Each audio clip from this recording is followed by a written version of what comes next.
ഇറാനെതിരെ അമേരിക്കയും ഇസ്രായേലും നടത്തുന്ന യുദ്ധത്തെ തുടർന്ന് പേർഷ്യൻ ഗൾഫ് മേഖലയിൽ കുടുങ്ങിക്കിടക്കുന്ന 11,000-ലധികം കപ്പൽ ജീവനക്കാരെ ഒഴിപ്പിക്കുവാൻ ഐക്യരാഷ്ട്രസഭയുടെ അന്താരാഷ്ട്ര മാരിടൈം ഓർഗനൈസേഷൻ വൻതോതിലുള്ള രക്ഷാപ്രവർത്തനം ആരംഭിക്കുന്നു.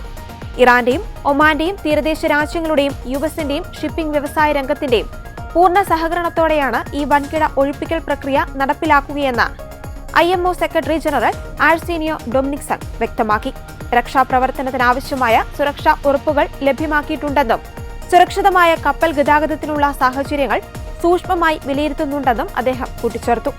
കഴിഞ്ഞയാഴ്ച സംഘർഷം അവസാനിപ്പിക്കാനായി ഇരുവിഭാഗവും തമ്മിൽ താൽക്കാലിക കരാർ ഒപ്പിട്ടിരുന്നുവെങ്കിലും ധാരണാപത്രത്തിലെ വ്യവസ്ഥകളെ ചൊല്ലി അമേരിക്കയും ഇറാനും തമ്മിലുള്ള തർക്കങ്ങൾ തുടരുകയാണ്. ഇറാന്റെ ആണവായുധ പദ്ധതികൾ അന്താരാഷ്ട്ര ആണവോർജ്ജ ഏജൻസിയുടെ കടുത്ത പരിശോധനയ്ക്ക് വിധേയമാക്കണമെന്ന വ്യവസ്ഥ ധാരണാപത്രത്തിലുണ്ടെന്നാണ് അമേരിക്കൻ വാദം.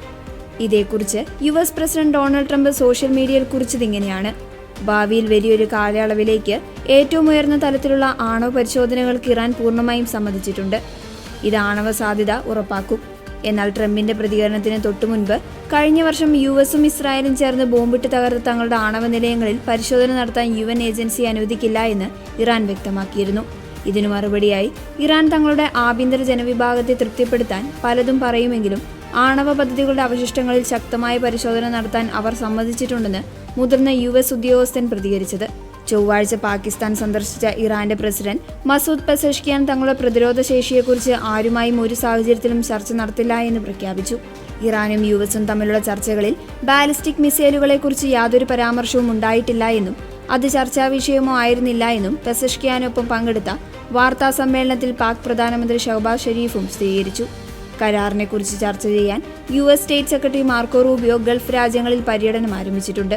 ചൊവ്വാഴ്ച UAEയിലെത്തിയ അദ്ദേഹം US സൈനിക താവളങ്ങളുള്ള കുവൈറ്റ്, ബഹ്റൈൻ എന്നീ രാജ്യങ്ങളും സന്ദർശിക്കും.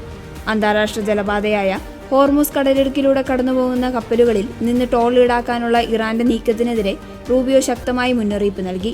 അന്താരാഷ്ട്ര നിയമപ്രകാരം ഒരു രാജ്യത്തിനും അന്താരാഷ്ട്ര ജലപാതകളിൽ ടോൾ ഈടാക്കാൻ അവകാശമില്ല എന്നും മേഖലയിലെ എല്ലാ രാജ്യങ്ങളും ഈ നിലപാടിനോട് യോജിക്കണമെന്നുമാണ് കരുതുന്നതെന്നും അദ്ദേഹം പറഞ്ഞു. കഴിഞ്ഞ ഫെബ്രുവരി 28-ന് ഇറാനെതിരെ ആക്രമണം ആരംഭിച്ചതോടെ രാജ്യം ഹോർമുസ് കടലിടുക്ക് അടച്ചിട്ടിരുന്നു. ഇതേ തുടർന്ന് ആഗോള വിപണിയിൽ ക്രൂഡ് ഓയിൽ വില ബാരലിന് $100 മുകളിലേക്ക് ഉയരുകയും വളം ഉൾപ്പെടെയുള്ള അവശ്യ സേവനങ്ങളുടെ നീക്കം തടസ്സപ്പെടുകയും ചെയ്തിരുന്നു. കപ്പൽ ജീവനക്കാരെ സുരക്ഷിതമായി പുറത്തെത്തിക്കുന്നത് ഹോർമുസ് കടലിടുക്ക് തുറന്നു പ്രവർത്തിക്കുന്നതിനെ ആശ്രയിച്ചാണിരിക്കുന്നത്. ഒമാൻ നൽകിയ നിർദ്ദേശപ്രകാരം ഈ കടലിടുക്കിലൂടെ താൽക്കാലികമായി 2 റൂട്ടുകൾ ഒഴിപ്പിക്കലിനായി ഉപയോഗിക്കും. മേഖലയിൽ നിന്ന് സുരക്ഷിതമായി പുറത്തുകിടക്കുന്ന കപ്പലുകളുടെ വിവരങ്ങൾ അടങ്ങിയ ദൈനംദിന റിപ്പോർട്ട് പുറത്തുവിടണമെന്ന് IMO അറിയിച്ചു.